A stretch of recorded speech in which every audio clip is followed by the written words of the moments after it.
Man kaip teisinį išsilavinimą turinčiam žmogui labai rūpi žmogaus teisės. Jos turi būti traktuojamos vienodai visiems ir turi būti ginamos lygiai taip pačiai vienodai visiems. Pakalbėkime pavyzdžiui apie šeimas. Šeimos tai nėra vien tik tai mama, tėtis ir vaikai. O jeigu vienas tėtis išvažiavęs į emigravęs kažkur, tai mama su vaikais jau nebe šeima?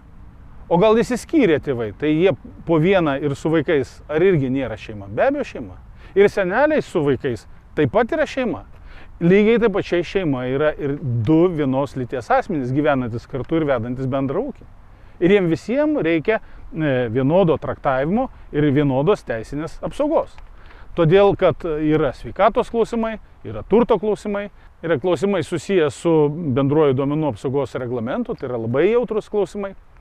Ir aš norėčiau užtikrinti teisinę pagalbą visiems 365 dienas per metus, 24 valandas per parą, kiekvieną dieną. Kaip tai padaryti, aš žinau.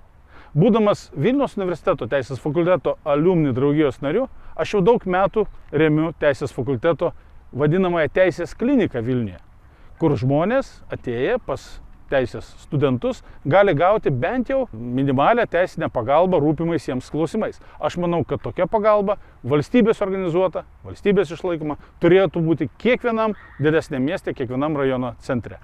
Ta tikrai verta padaryti.